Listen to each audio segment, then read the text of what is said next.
Ena izmed najzanimivejših človeških lastnosti je zagotovo ta, da vsak izmed nas na sebi nosi popolnoma unikatno osebno izkaznico, katere si ne deli z niti enim posameznikom na svetu. To je prstni odtis. Vzorec hribov in vdolbin v človeškem prstu in njegova uporabnost sta bili opevani v 1001 detektivski kriminalki, v zadnjih letih pa biometrična varnost postaja vse bolj vsakdanja. Mnogo nas je takšnih, ki čitalce prstnih odtisov že nosimo v žepih v naših mobilnih telefonih. A kako ti čitalci delujejo? Več izveš kmalu. Poznamo več različnih tehnologij za zajem prstnih odtisov, najstarejša pa je optična in pri tej bomo tudi začeli. Torej bomo govorili o optičnih čitalcih prstnih odtisov, ki se zanašajo na zajem optične slike prsta. Pri večini bralcev prstnih odtisov je to slika prsta pritisnjenega ob stekleno ploščo. Na tej sliki se potem s pomočjo algoritmov trudi identificirati unikatne vzorce, ki se zaradi svoje reliefne značilnosti na sliki ponavadi odražajo kot najsvetlejši ali pa tisti najtemnejši deli slik. V osrčju optičnega čitalca leži CCD. CCD, krajše za Charge Coupled Device, skrbi za premik električnega naboja od sprejema do mesta, kjer z njim lahko manipuliramo. Opravlja tudi delo senzorja oziroma receptorja luči, kar mi z našim znanjem fizike že znamo prevesti v to, da pravzaprav gre za receptor celotne slike. To nalogo opravlja tudi v mnogih modernih digitalnih fotoaparatih in videokamerah. CCD je pravzaprav zbirka mnogih na svetlobo občutljivih diod. Eni taki diodi rečemo fotosit, angleško photosite. Njihovo ime izhaja iz angleške zloženke Photon Sensing Site oziroma mesto, kjer se zaznavajo fotoni. Pa spregovorimo še na hitro nekaj od teh. Foton je v fiziki osnovni delec, energijski kvant elektromagnetnega polja, ki vključuje elektromagnetno sevanje, kot je recimo luč, s katero imamo tu opravka. Z njimi se je veliko ukvarjal en zelo pameten gospod z imenom Albert, ki je verjetno med prvimi razmišljal o tem, da bi v luči lahko našli neko fizikalno količino. Ta fizikalna količina bi namreč naj rešila veliko perečih fizikalnih problemov tistega časa in jih kasneje tudi je. Fotoni so tudi prenašalci elektromagnetne sile. Torej, na diodah CCD-ja, fotositih, se zaznavajo osnovni fizikalni delci, izsevani od luči, ki bodo po naši diodi prenašali elektromagnetno silo. Kot odziv na to bodo diode generirale električni signal. Fotositi so zelo majhni. Posamezen generira zgolj piksel, majhno piko, ki predstavlja luč, ki je zadela dotično diodo na CCD-ju. Skupek svetlih in temnih pikslov oblikuje poskenirano sliko, v našem primeru je to relief prstnega odtisa oziroma njegova slika, ki se preko AD pretvornika spremeni v skupek enk in ničel, ki je čitalcu poslan v obravnavo. CCD bo torej glede na prejete fotone oblikoval sliko, ki jo bo z AD pretvornikov spremenil v signal, s katerim bomo delali. Zdaj na tem nivoju nam ostane samo še eno vprašanje, od kod bodo prišli ti fotoni. Ko bralec prstnih odtisov pokrijemo s prstom, bo namreč v bralcu tema. To rešimo z uvedbo vira luči znotraj senzorja. Ponavadi gre tu za gručo svetilnih diod, v cenejših čitalcih pa to nalogo opravlja tudi navadna LED svetilka recimo. Zdaj se pojavi vprašanje, kako od izvora svetlobe le-to prinesti do prsta in potem do fotositov oziroma do CCD. Večina čitalcev prstnih odtisov nam odgovarja z stekleno prizmo. Svetloba je tako izsevana pod ravno pravim kotom, da se v hipotenuzi pravilno prelomi in pade točno na CCD. To je to, kar se tiče fizikalnega nivoja delovanja optičnega čitalca prstnih odtisov. Glede na kvaliteto čitalca bi se zatem izvršilo še kup quality of service procedur, ki zagotovijo tako varnost kot tudi večjo verjetnost, da bo pravi prstni odtis prepoznan. Čitalec preveri, če je zajeta slika dovolj čista in kakšna je svetloba povprečnega piksla.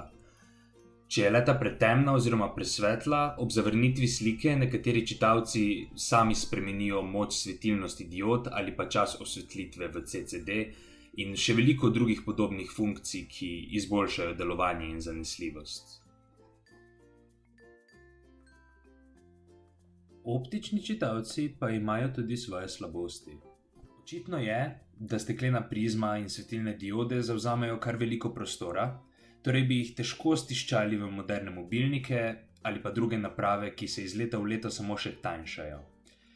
Prav tako optičnega čitalca ni tako težko pretentati, ker tehnologija zajema zgolj dvodimenzionalno sliko prstnega odtisa, lahko nepridipravi do zavarovane vsebine dostopajo z dobro izdelanimi protezami ali celo z drugimi slikami prstnega odtisa.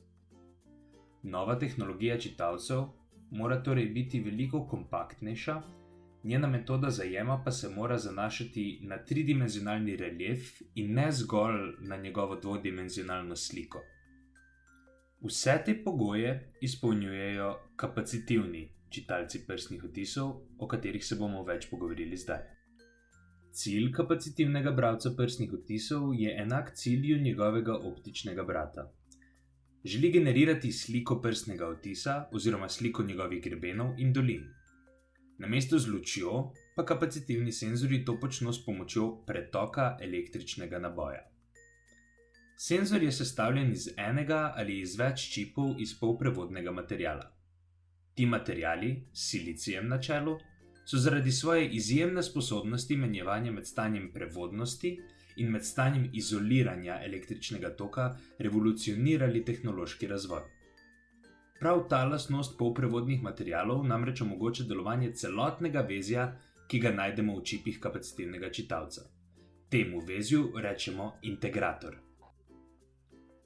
V delovanje integratorja bi se lahko poglobili do mere, v kateri bi do potankosti razložili pomen polprevodnih materialov v tehnologiji in bi analizirali delovanje tranzistorjev in upornikov v njegovih gradnikih. Z voljo tega, da od glavne teme ne odtavamo preveč, bom razložil delovanje dveh delov integratorskega vezja, ki sta za prepoznavo in analizo karakteristik prstnega odtisa najbolj ključnega pomena. V opis videa pa bom dodal povezave, kjer si o posameznih gradnikih gre prebrati tudi malce več. Preden si ogledamo shemo delovanja integratorja, moramo razčistiti delovanje dveh elektronskih komponent, ki ga gradita. Najprej bomo govorili o ojačevalniku. V srčju integratorja namreč najdemo obračalni operativni ojačevalnik oziroma po angleško Inverting Operative Amplifier. Operacijski ojačevalnik je delovni konj v praktično vseh analognih elektronskih napravah. Njegova splošna naloga se ne razlikuje od splošne naloge kateregakoli drugega ojačevalnika. Prejeti želi električni signal, v našem primeru bo to napetost, in se le ta signal trudi ojačati. Torej bo pri vhodni napetosti N voltov izhodna napetost nek količnik A krat teh istih N voltov. Dotično operacijski ojačevalnik izstopa po tem, da vanj vedno vstopata dva signala. Ojačan signal pa je rezultat njune razlike oziroma relativne napetosti. Zato se vloga vstopnih signalov razlikuje. Ojačevalnik ima namreč obračalni in neobračalni vstopni terminal oziroma po angleško inverting in non-inverting terminal. Na sliki sta označena z V in plus in z V in minus. Z večanjem intenzitete signala na neobračalnem terminalu bomo večali intenziteto na izhodu. Z večanjem intenzitete signala na obračalnem terminalu, V in minus, pa bomo intenziteto na izhodu manjšali, saj se ta signal od prej omenjenega odšteje pri preračunavanju razlike vstopnih signalov. Kot smo že navedli prej, ojačevalnik, ki ga uporabljamo v našem integratorju, imenujemo obračalni ojačevalnik. Kaj to pomeni? To pomeni, da je neobračalni terminal, torej V in plus na skici, na ojačevalnikovem vhodu ozemljen. Signal, ki ga ojačujemo, je torej samo tisti na neobračalnem terminalu. Če razmerje med našim vhodom in izhodom izrazimo algebraično, bomo videli, da gre pravzaprav za njegovo negativno vrednost, saj je intenziteta vhodnega signala na ozemljenem terminalu enaka 0. Več o koristnosti tega kasneje. Vrnimo se k našemu integratorju. V njem je izhod ojačevalnika povezan v tako imenovano povratno zanko ali feedback loop. Pridelan ojačeni signal takole posredujemo nazaj na vhod ojačevalnika in tako povečamo njegovo produktivnost. V tej povratni zanki pa pride v igro tudi druga elektronska komponenta, o kateri moramo spregovoriti par besed. Kondenzator.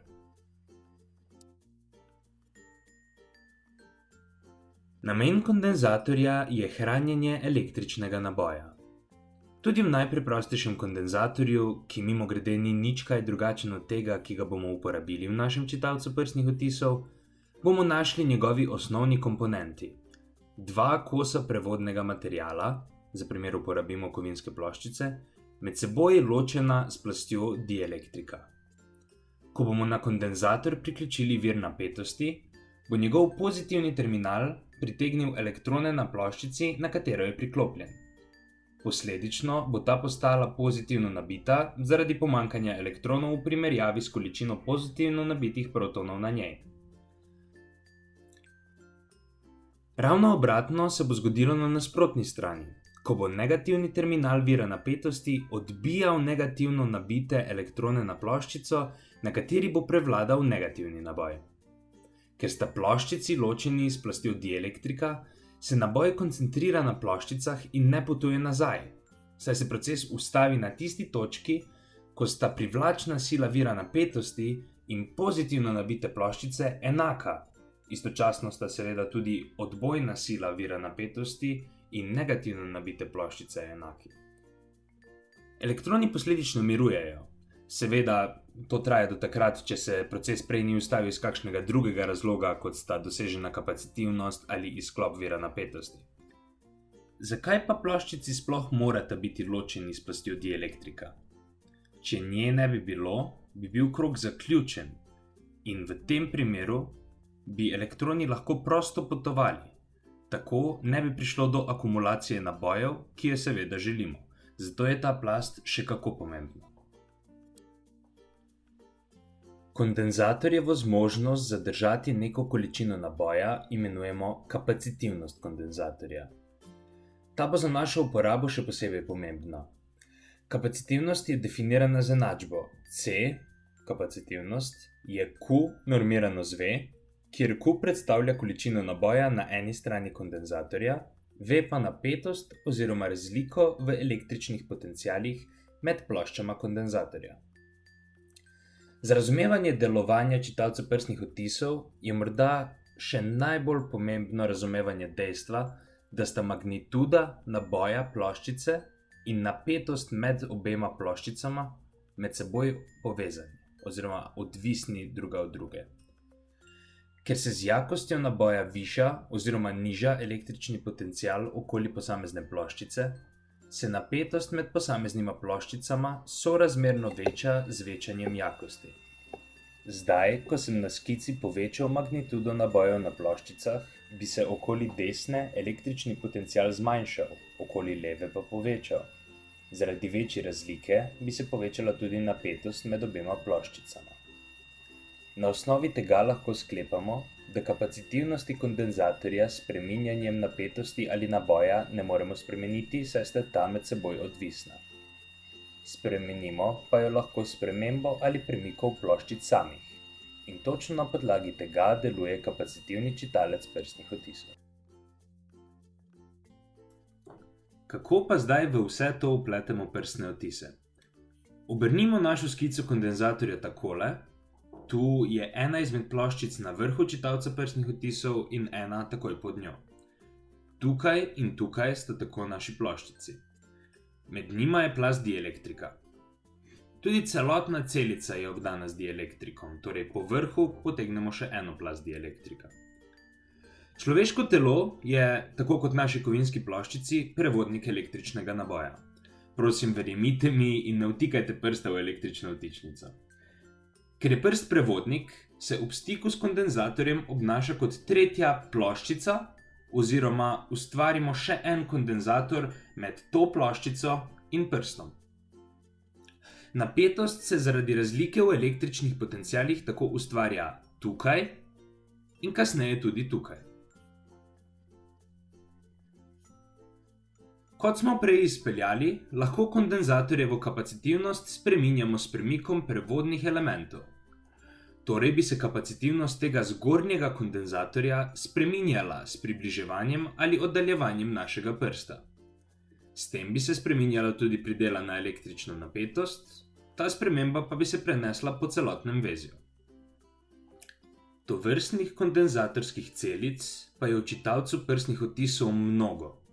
Zaradi svoje mikroskopske majhnosti bodo tako, kot so v optičnem bralcu fotositi zajeli zgolj delček svetlobe in generirali zgolj piksel, kondenzatorske celice pridobile napetost le od delčka prsta in generirale podatek zgolj zanj.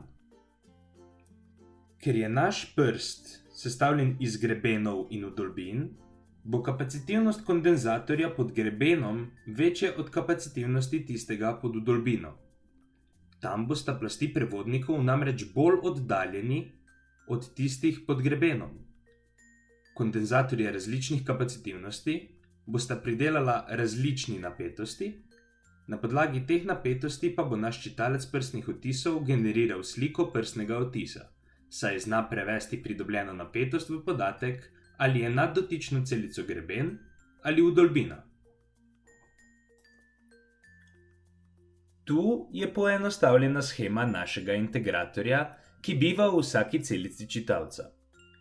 Ko pričnemo s procesom snemanja, se ta vratca tukaj, zapro in uravnovesijo vhodno in izhodno napetost v ojačevalniku, ki je ostala od prej.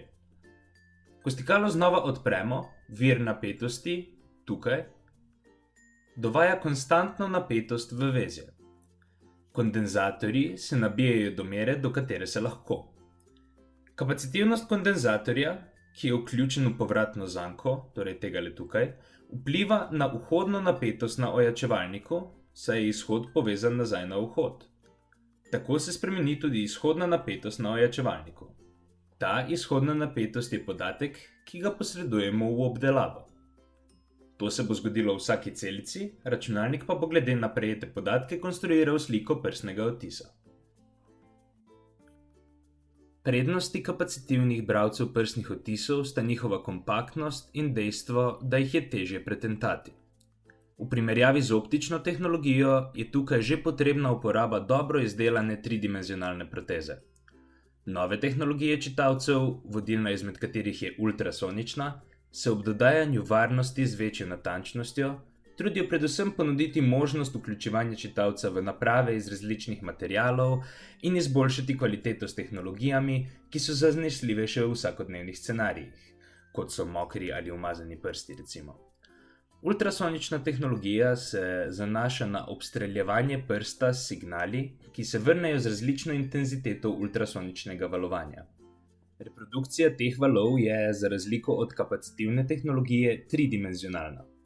Ti čitalci se že pojavljajo v prvih telefonih in predstavljajo prihodnost čitalcev prstnih odtisov. Kako čitalci prstnih odtisov prepoznajo določen prstni odtis, je stvar kompleksnih algoritmov, v katere se v tem videu ne bomo spuščali. Dovoljšnje je razumevanje dejstva, da čitalec ne proučuje vsake točke v odtisu, saj bi le to proces otežilo zaradi spremembe v pozicioniranju prsta na čitalcu od ene instance skeniranja do druge. Ko čitalec kalibriramo oziroma ko ga učimo prepoznati naš odtis, algoritmi poiščejo specifične lastnosti na našem odtisu. To so recimo bifurkacije, mesta, ko se posamezen greben razdeli v dva.